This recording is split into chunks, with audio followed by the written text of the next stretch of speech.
Thank you so much. Yesterday was a day of transition, one in which when our remarkable first responders, the search and rescue teams, our police and fire that have spent the last 2 weeks digging through that rubble, desperately trying to find the potential for survivors, transitioned to recovery. When that happened, it took a little piece of the hearts of this community. I just first want to thank all of the first responders and everyone who has been involved in this effort, because without them, I'm not sure that the families would have been able to be sustained in the way that they have been. And now we're going to be there for them going forward through the next phase of this. Part of my responsibility, in addition to thanking the mayor and this incredible team that is assembled behind me, is going to be to make sure that when the cameras turn off and when the hard work begins, to make sure that the recovery for not only those that have been lost, but the families who have lost everything, that we make sure that that pathway is as smooth as possible. So I've been working with our federal agencies, NIST, the SBA, FEMA, OSHA, so many of the federal agencies that are going to be a part of the long-term needs that each of these families is going to have, that the communities that I have the privilege of representing in Washington are going to have, because obviously in an unimaginable, unprecedented tragedy like this one, no one budgets for this. No one plans for the kind of response that is necessary. And so making sure that we stay in this for the long haul is going to be absolutely essential.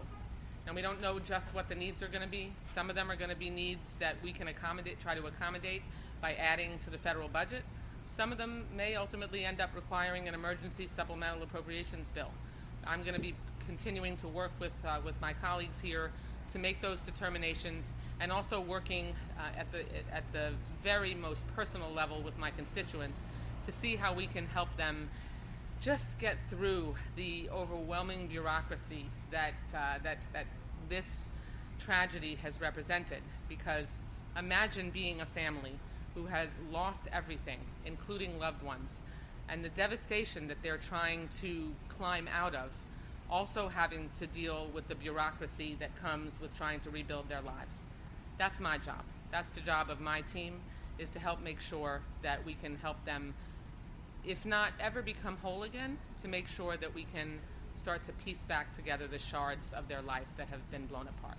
So it's a great privilege to be able to do that and to work with this incredible team to help get them to that place. Thank you so much. Thank you, Congresswoman. I welcome Governor Ron DeSantis. Well, we were the last 2 days monitoring and responding to tropical storm / Hurricane Elsa, kind of toggled back and forth. As these things go, probably as minimal impact as we would have anticipated if we went back 4 or 5 days. There was not any widespread property damage. Unfortunately, there was one reported fatality. It was kind of a freak thing where a tree fell on somebody in a vehicle. And so we're obviously very, very sad to see that. But in terms of any widespread damage, it came. There's some water. There was relatively modest wind, and then it moved through the state. And obviously, the further west it tracked, the less impacts that we saw here, which is something that we are obviously concerned about. We're also working to provide as much relief to the families from the state perspective as we can. So I've ordered all our folks to suspend any type of property tax enforcement. I know Mayor Cava is doing the same for these notices. And my goal is to suspend, waive any law I can under the state of emergency to forestall that. And then we probably will just ask the legislature to remit any of the property tax liability from Champlain Towers South. And so we'll work hard on that, and I think we'll be able to get that done. Also going to meet with some families about any outstanding needs. I think FEMA's been great. The county's been great. We have charitable organizations. Florida DEM has been all hands on deck. But there are things that pop up that maybe people weren't thinking about, so we want to be responsive. And there's been a huge outpouring of charitable interest, not just from some of the organizations that we know, but either other folks are asking me how they can help. So I think we want to channel that in appropriate ways. And then finally, just with yesterday's news, it's very sad. I remember getting the call that said there was a partial collapse of a condo tower, and I didn't see images yet. I was thinking maybe some balconies fell. And then you saw the images on TV when I was en route down here, and I was like, oh man, that looks pretty bad. Then when you got here, the TV didn't do it justice. And so it was a really devastating thing, but we hoped that there would be survivors located. And when we didn't get it initially, it's kind of like really gnawed at you inside. I know it was just absolutely terrible for the families to just not get any information about a survivor being found. It was the best efforts were being employed for sure. And then I remember, I think it was the Saturday after it happened, being out there, more debris was being removed, but then some of the smoke and the fires, and I just had a real bad feeling. It was like in the pit of my stomach, just, man, this is not good. But they kept carrying on. They did all that they can. They did all that they could. But it's been a rough couple of weeks, and I think the waiting and trying to, is there hope? Will we be able to have a miracle? I know it's weighed a lot on the families. It's weighed on the whole community. I know it's weighed on all of us who've been participating in this response. And so yesterday was tough. I appreciated what they did for doing the vigil, but the work's going to go on, and obviously they're going to identify every single person, and we obviously want to do all we can for the survivors and the family members to get them on their feet as best as we possibly can. It is not going to be easy. This is a big void that's going to be felt, not just in these families, but in this community as a whole. But we understand this is not something that pretty soon there won't be cameras here, but we understand that this is something where the needs are going to continue, and so we want to be there and we want to be helpful for folks. Thank you, Mr. Governor. Lieutenant Governor Jeanette Núñez. Buenos días. Obviamente el gobernador en los últimos 2 días ha estado monitoreando muy acerca la tormenta tropical Elsa. Gracias a Dios el impacto ha sido mínimo. Sí queremos reportar que lamentablemente una persona ha fallecido debido a un árbol que cayó encima del vehículo. Y yo creo que eso quiere volver a subrayar de que las tormentas obviamente tienen el propósito de que las personas estén al tanto, porque de verdad que tienen la posibilidad de ser fatal, y en este caso estamos muy tristes de anunciar que una persona ha perdido su vida. Con respecto a la tragedia aquí en Surfside, el gobernador sigue enfocado, su compromiso es con los familiares, con los sobrevivientes.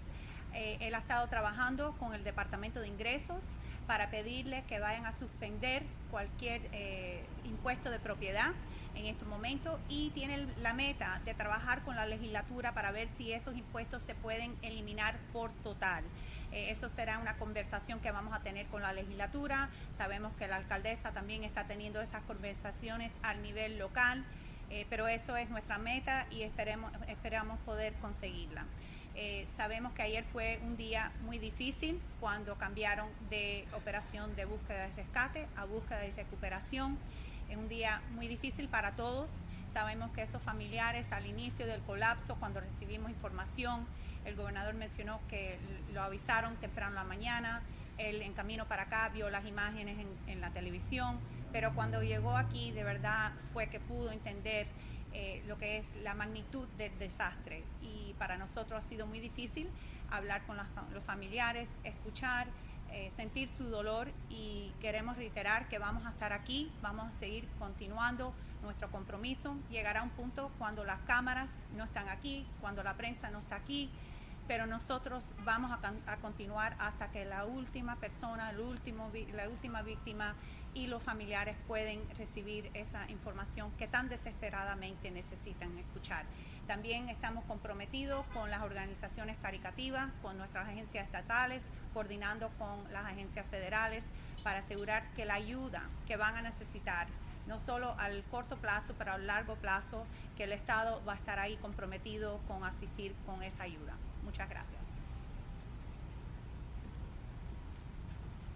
Thank you, Lieutenant Governor. Miami-Dade County Mayor Daniela Levine Cava. Good morning. Here we are on the morning of day 15. It's officially 2 weeks since this unthinkable and unprecedented tragedy shook our community and the world. Our teams paused their work on the pile this morning around 1:20 a.m. for a brief moment of silence to honor the 2-week mark since the collapse. And we have now officially transitioned from search and rescue from search and recovery. The work continues with all speed and urgency. All task forces are being deployed from across the country and the world. We are working around the clock to recover victims and to bring closure to the families as fast as we possibly can. Since our last briefing, the team has recovered additional victims. The number of confirmed deaths is now 60, with 35 victims identified and 34 next of kin notified. 200 people are accounted for and 80 are potentially unaccounted for. Our detectives are working hand in hand with the crime scene and medical examiner personnel, moving as fast as we can to identify the victims and notify the next of kin in order to bring closure to the families. And I also want to take a moment to talk about the extraordinary work that our team is putting into the recovery of victims on the site. Every victim we recover is handled with extreme care and compassion. So we have had faith leaders embedded in our operation since the beginning, including rabbis and faith-based organization called Zaka that's working directly with the Miami-Dade Police Department to do everything possible to handle the remains of Jewish victims in a manner consistent with the Jewish faith and with all the care and sensitivity possible.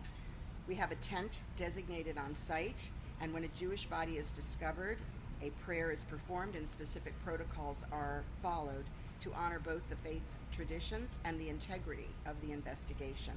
We're also proceeding to collect and catalog the following items, personal items as they're identified on site. Any legal or identifying documents, any photos or albums, school graduation documents, jewelry, wallets with documents such as credit cards, tablets, iPads, credit cards, debit cards, etc., and also small communication devices like cell phones, tablets, and iPads. Any religious items, any engraved items, any firearms, any safes, and any currency is being specially set aside. If found, our team will be carefully tagging these items, and we're creating a process for families to submit reports about such items that they're missing as we work hard in the weeks and months ahead to reunite family members with whatever items are possible. I want to thank all the first responders and all the teams who've given everything they have to our search and rescue and now to our recovery mission. You are our heroes and sheroes. Please pray for the families who are grappling with impossible news and who are grieving. May God give peace to all those whose hearts have been broken and watch over and care for this community in the difficult days and months ahead. Buenos días, aquí estamos en el día 15, oficialmente 2 semanas después de una tragedia que rompió los corazones de todos alrededor del mundo. Nuestros equipos detuvieron su trabajo en la pila esta mañana alrededor de las 1:20 de la mañana para un momento de silencio para honrar la marca de 2 semanas desde el colapso. Ahora hemos pasado oficialmente de una operación de búsqueda y rescate a una operación de recuperación, y el trabajo en la pila continúa con toda velocidad y urgencia como antes. Nuestros equipos han recuperado víctimas adicionales. El número de muertes confirmadas ahora es 60, con 35 víctimas identificadas y 44 familiares notificados. 200 personas están contabilizados y 80 potencialmente desaparecidas. También estamos recolectando y catalogando todos los artículos personales que encontramos entre los escombros para que las familias puedan eventualmente recuperarlos. Gracias a todos los socorristas y a todos los equipos que han dado todo lo que tienen a nuestra búsqueda y rescate y ahora a nuestra misión de recuperación. Que Dios traiga paz a todas las familias y que vele por nuestra comunidad en los difíciles días que siguen. Gracias. Thank you, Madam Mayor. Surfside Mayor Charles Burkett. Good morning. As we move into an additional phase of the rescue/recovery operation, it is now more critical than ever to make sure that the families have every bit of governmental and private support that can be afforded. To that end, I met with Governor DeSantis and Mayor Cava regarding the aggregation of the support agencies, the many support agencies. I know that getting all of our available resources to the families as soon as possible is everyone's main goal. On a different subject, I want to add that in addition to the ground penetrating radar that we have employed on the structural members at the Champlain North Tower, we have also taken core samples of concrete to determine the strength and composition, looking for potential salt content which can significantly compromise the structure.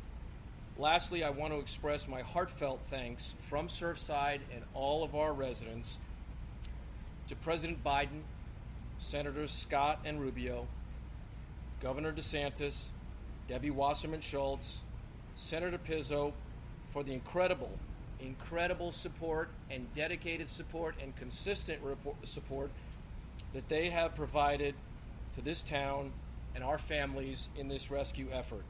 I want to direct extra special gratitude to Mayor Cava for steady, consistent, and compassionate leadership. However, I want to save and express my most passionate thanks to the search and rescue teams, all of our fire and police departments, and their professional and dedicated leaders, among them Chief Kaminsky, Chief Jadala, Director Ramirez, and our own town manager, Andy Hyatt, and our police chief, Julio Hierro. Surfside loves and thanks you all for everything that you have done and continue to do. By the way, we are all still praying for a miracle. We haven't given up all hope. Thank you for continuing to pray for our families. Thank you, Mr. Mayor. Representing the Small Business Administration, Roberto Baltodano. Good morning, everyone. We are announcing today that we are relocating the Business Recovery Center just around the corner from where we are. We're currently at 96 in Collins. Effective tomorrow, we're going to be at 9484 Harding Avenue, which is again just around the corner from where we are.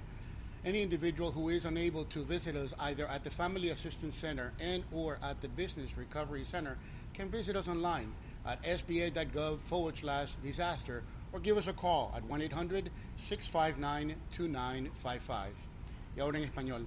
Estamos anunciando que a partir de mañana por la mañana estaremos reubicando nuestro centro de servicio o de recuperación económica para los negocios. Estará ubicado en el 9484 Harding Avenue, lo cual es a la vuelta de la esquina donde estamos actualmente.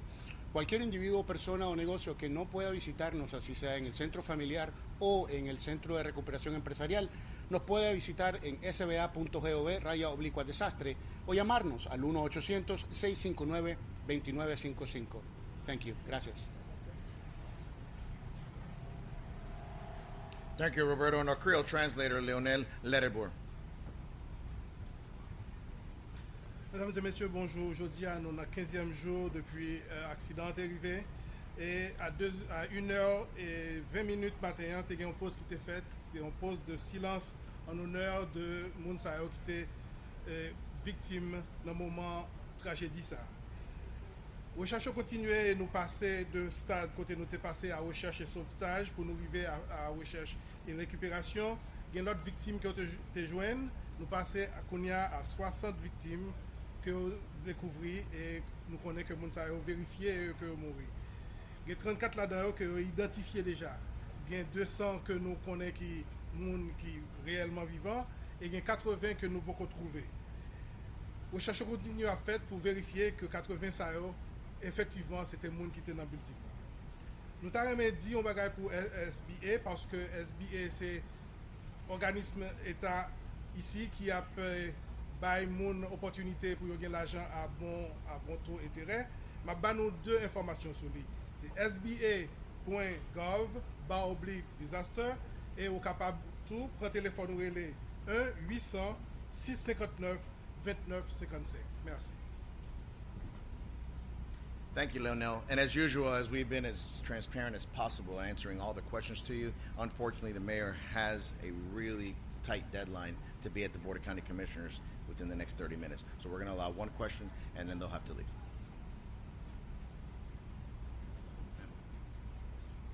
Does it look any different now that we're calling the operation recovery versus rescue, or does the effort look identical to what has been happening? So it's proceeding just as rapidly with just as many people on the pile. There are some slightly technical differences that I'll allow the fire chief to explain, but essentially we are taking as much care as ever to proceed to find victims in the rubble. We literally have 1 minute left. Unfortunately, you know, the ultimate number is going to be more than double what it is today as far as confirmed. I know we're only 2+ weeks in, but any discussions about a future memorial at the site for people to go and pray down the road? So I think for most of us, we don't want to have it be business as usual. We want to do something different to commemorate, and certainly discussions have begun how that could happen.